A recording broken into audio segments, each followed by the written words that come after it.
ऐसा मंदिर रहा। 18वीं सदी में इस मंदिर पर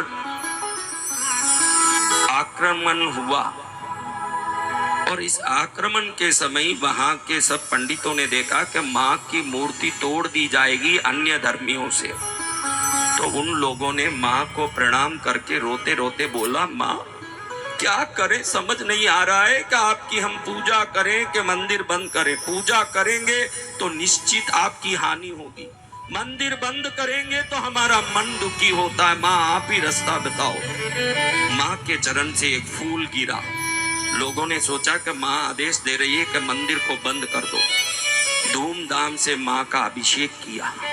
सुंदर गुलाब, मोगरा, जाई जुई, चंपे से बनी बढ़िया माला पहना के नैवेद्य धूप दीप फल धरा और फिर ये दीपक जल ही रहा हो उस समय मंदिर के उस दरवाजे को दीवार से चुन दिया। यानी कोई वहां दीवार ही नहीं हो, वहां कोई दरवाजा ही नहीं हो, दीवार हो, ऐसे अंदर माँ बैठी है। रोते रोते सभी लोगों ने मिलकर के मंदिर के पंडितों ने मंदिर के दरवाजे को दीवार से चुन दिया।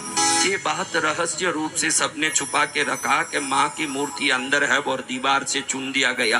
किसी को मालूम नहीं पड़ा उन 4 पंडितों के सिवाय। और 48 वर्ष तक इन विधर्मियों का राज मदुरई में चला। कितने वर्ष तक? 50 वर्ष में 2 कम 48 वर्ष। जब 48 वर्ष पूर्ण हुए तब इन विधर्मियों का राज खत्म हुआ। तब वो पुराने बूढ़े पंडितों ने अपने वंश को कहा कि ऐसी बात है बेटा, मूर्ति गायब नहीं हुई, हमने दीवार में चुन के रखा है।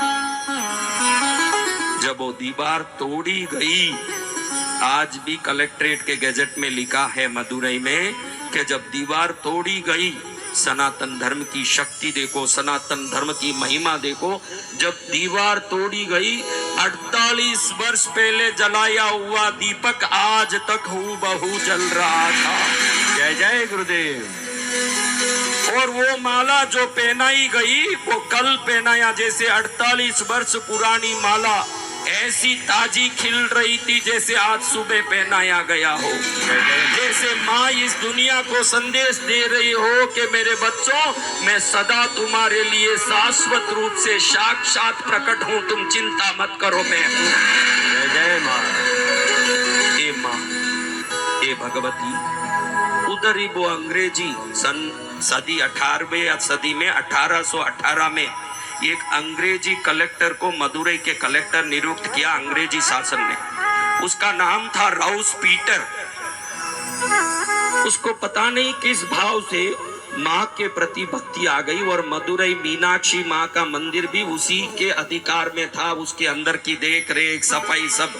तो ये एक ऐसा निकला भक्त जो माँ के मंदिर में जाने से पहले चप्पल खोल के, शू खोल के, सॉक्स खोल के जाता था। बाकी अंग्रेज कोई भी इज्जत नहीं देते थे। ये माँ की बहुत इज्जत करता था और उसको देख के प्रणाम भी करता था। अंग्रेज था लेकिन माँ के प्रति बड़ी श्रद्धा थी।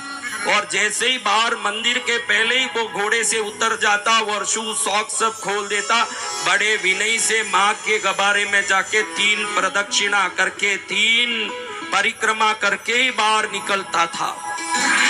एक रात में वो घर में सो रहा है, भयंकर तूफान आ रही है, बिजलियां खड़क रही है और चारों तरफ खिड़कियों के पर्दे हवा से झूल रहे हैं, हवा में जोरदार सभी पर्दे झूल रहे हैं। अचानक ये आंख खोल के देखता है तो एक छोटी बच्ची इसका हाथ पकड़ के खींच रही है, बाहर आओ, बाहर चलो, मेरे साथ बाहर चलो।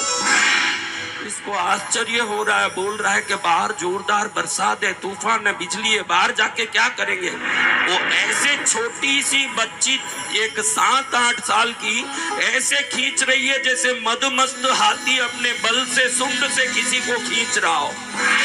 ऐसे खींचाया गया, सीधा बाहर जाके खड़ा हुआ उस बड़े बारिश के अंदर, उस बड़े वर्षा के अंदर जाके जब बाहर खड़ा हुआ, एकदम उस तूफान में बाहर खड़ा, दूर जाके उसको खड़ा दी उस बच्ची ने। जैसे ही वो खड़ा अपने बंगले को देख रहा है, जोर से एक बिजली गिरी और बंगला टूट के चूर चूर हो गया। अगर अंदर रहता तो जरूर इसका प्राण पखेरु उड़ी जाता, उड़ी जाता, उड़ी जाता। इस उसको आश्चर्य हो गया। अचानक याद आया कि मैं तो कमरे के अंदर दरवाजा बंद करके, अंदर की कुंडी बंद करके सोया था, कैसे ये लड़की अंदर घुस गई। जैसे ही ये विचार करके लड़की को देखा, ये सन 1818 की सच्ची घटना है जो मदुरई के कलेक्ट्रेट के गेजेट में लिखा हुआ है। और जैसे ही इस बच्ची को देखा, बच्ची अपने आप आकाश में जाके खड़ी हो गई, आशीर्वाद देते हंसती हुई बोल रही है, कितनी परिक्रमा मेरी करी, भूल गया क्या? मैं तुझे बचाने वाली हूँ, इसलिए आज तुझे बचाने यहाँ पहुंची, वरना तेरा प्राण निकल जाता। जय माँ, जय माँ। जब माँ आकाश में खड़ी हुई तो देख रहा है कि माँ के पैर में कोई पादुका या चप्पल नहीं है। इसकी आंखों में आंसू आ गए कि माँ, तू मेरे लिए पादुका तक नहीं पहनती हुई नंगी पैर आ गई, धन्य है तुझे। उसी दिन अगले दिन सुबह इसने 418 मानक और 74 हीरे जड़े हुए 2 पादुका बनवा के उसके नीचे अपना नाम लिखा कि तेरे चरण के नीचे सदा मेरा नाम हो। आज भी चैत्र महीने के पूर्णिमा में मीनाक्षी माँ का रथोत्सव होता है, तो ये अंग्रेजी कलेक्टर के दिए हुए मानक हीरे जड़े हुए वही पादुका पहन के आज भी देवी बाहर निकलती है रथ में। देवी की महिमा अनंत, देवी की सिद्धि अनंत, देवी की शक्ति अनंत, देवी की कृपा अनंत, देवी की ऊर्जा अनंत, देवी की करुणा अनंत, देवी की ममता अनंत, देवी का प्यार अनंत। उस देवी के चरण में अगर कोई झुक गया तो वो शाश्वत रूप से सुखी हो जाए, इसमें कोई संशय नहीं मेरे भाई, मेरे भाई।